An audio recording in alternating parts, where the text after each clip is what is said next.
आऊज़ बिल्लाहि मिनश शैतानिर रजीम बिस्मिल्लाहिर रहमानिर रहीम। अस्सलामु अलैकुम वरहमतुल्लाहि वबरकातुहू। उम्मीद है कि आप अहबाब खैरियत से होंगे।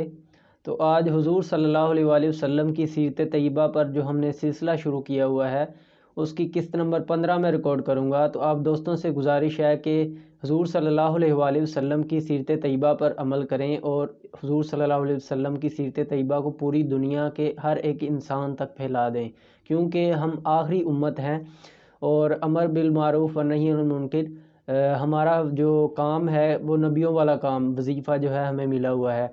तो हमें चाहिए कि क्योंकि हुज़ूर सल्लल्लाहु अलैहि वसल्लम के बाद कोई नबी नहीं आएगा, आप सल्लल्लाहु अलैहि वसल्लम ख़ातमुन नबिय्यीन हैं।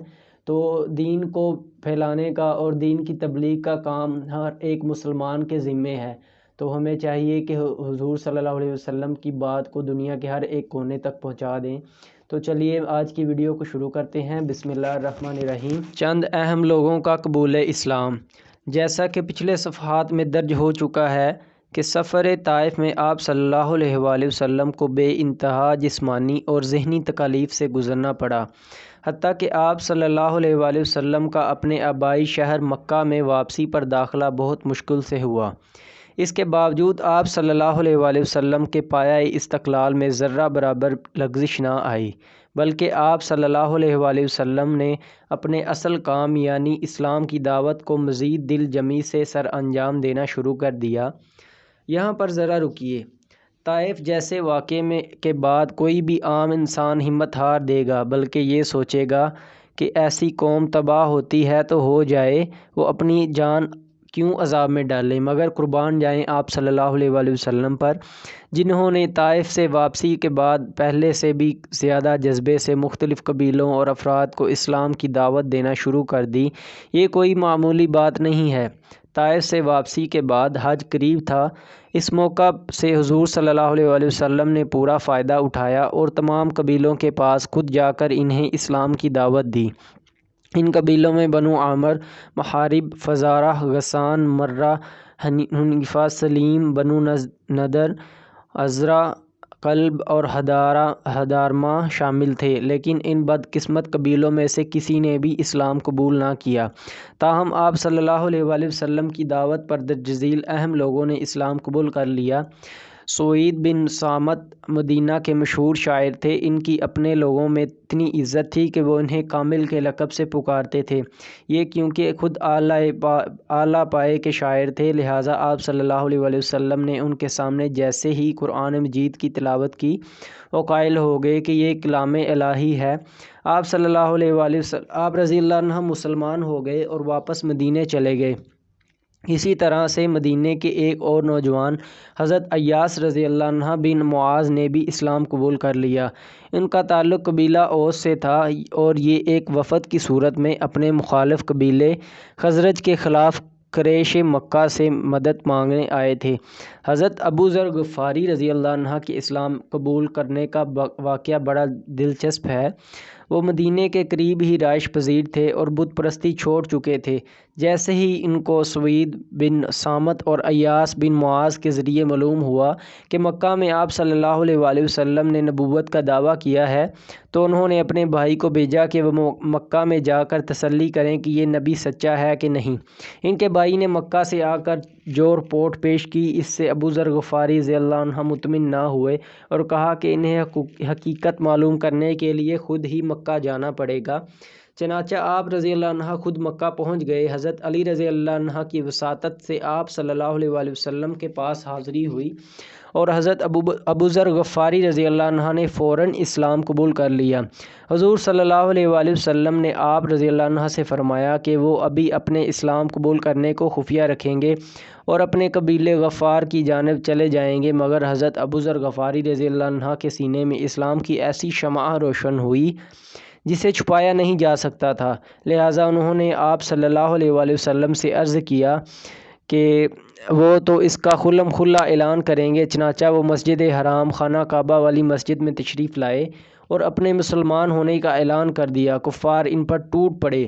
بڑی مشکل سے آپ صلی اللہ علیہ وآلہ وسلم کے چچا حضرت عباس رضی اللہ عنہ نے انہیں چھڑایا اور کفار سے کہا کہ تم جس راستے سے گزر کر تجارت کرتے ہو وہ راستہ قبیلہ غفار سے ہو کر ہی گزرتا ہے، لہٰذا تمہاری تجارت تباہ ہو سکتی ہے۔ یہ بات ان کی سمجھ میں آ گئی اور انہوں نے حضرت ابو ذر غفاری رضی اللہ عنہ کو ادموا کر کے چھوڑ دیا، مگر اگلے دن حضرت ابو ذر غفاری رضی اللہ عنہ نے مسجد حرام میں جا کر دوبارہ اپنے اسلام لانے کا اعلان کیا، گویا کافروں کے زخموں پر نمک چھڑکا۔ اس پر کافروں نے آپ رضی اللہ عنہ کو پھر مارنا پیٹنا شروع کر دیا، مگر گزشتہ روز کی طرح حضرت عباس رضی اللہ عنہ نے انہیں بچا لیا۔ آپ صلی اللہ علیہ وآلہ وسلم کی دعوت سے ایک اور بڑا نام طفیل بن عمرو دوسی بھی اسلام سے فیض یاب ہوا۔ یہ قبیلہ دوس کا سردار تھا اور ایک اعلیٰ پائے کا شاعر بھی تھا۔ یہ قبیلہ یمن میں یا اس کے قرب و جوار میں آباد تھا۔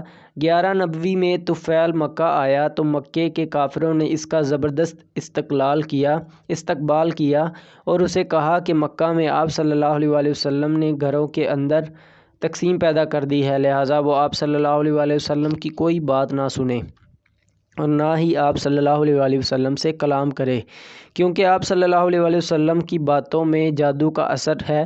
اس لیے طفیل اپنے کانوں میں روئی ٹھونس کر مسجد حرام میں گیا، مگر اسے پھر بھی آپ صلی اللہ علیہ وآلہ وسلم کی کچھ باتیں کان میں پڑ گئیں۔ اس نے سوچا کہ وہ خود ایک زبردست شاعر ہے، لہٰذا وہ آپ صلی اللہ علیہ وآلہ وسلم کی باتیں بھی سنے گا اور آپ صلی اللہ علیہ وآلہ وسلم سے بات بھی کرے گا، اگر اچھی لگیں تو قبول کرے گا ورنہ رد کر دے گا۔ چنانچہ اس نے آپ صلی اللہ علیہ وآلہ وسلم سے سارا ماجرا بیان کیا۔ آپ صلی اللہ علیہ وآلہ وسلم نے قرآن مجید کی تلاوت فرمائی۔ اللہ کے کلام کا ان پر ایسا اثر ہوا کہ وہ فوراً مسلمان ہو گئے۔ انہوں نے آپ صلی اللہ علیہ وآلہ وسلم سے عرض کی کہ ان کے لیے دعا فرمائے کہ اللہ تعالیٰ انہیں کوئی خاص کر امت یا نشانی عطا فرمائے جسے دیکھ کر ان کی قوم فوراً مسلمان ہو جائے۔ آپ صلی اللہ علیہ وآلہ وسلم کی دعا کی بدولت اللہ تعالیٰ نے حضرت طفیل رضی اللہ عنہ کو یہ نشانی عطا فرمائی کہ وہ جب اپنی قوم کے پاس پہنچے تو ان کے چہرے پر چراغ جیسی روشنی تھی، پھر ان کی دعا سے یہ روشنی ان کے عصا ڈنڈے میں منتقل ہو گئی۔ حضرت طفیل رضی اللہ عنہ کی دعوت پر ان کے والد اور بیوی فوری طور پر مسلمان ہو گئے۔ حضرت طفیل رضی اللہ عنہ کی اسلام کے لیے زبردست خدمات ہیں۔ آپ رضی اللہ عنہ جنگ یمامہ میں شہید ہوئے۔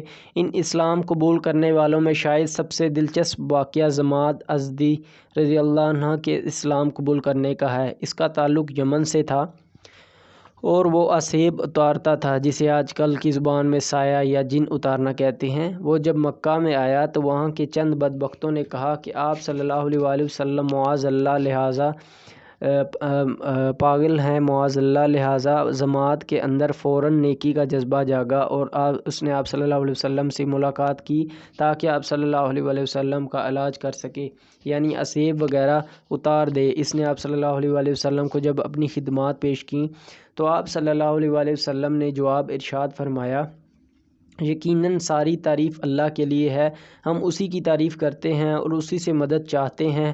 ضماد نے یہی کلمات دوبارہ سننے کی گزارش کی۔ آپ صلی اللہ علیہ وسلم نے یہی کلمات 3 دفعہ دہرائے۔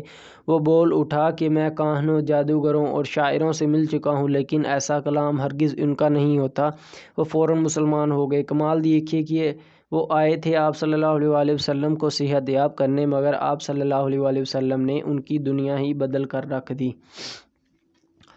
جی ہاں دوستو، تو حضور صلی اللہ علیہ وآلہ وسلم کے مختلف صحابہ کرام رضی اللہ عنہ کی اسلام قبول کرنے کا واقعات ان میں بیان کیے گئے۔ اگر آپ کو ویڈیو پسند آئی ہو تو اس ویڈیو کو لائک اور شیئر کریں، اور آپ کا بہت بہت شکریہ۔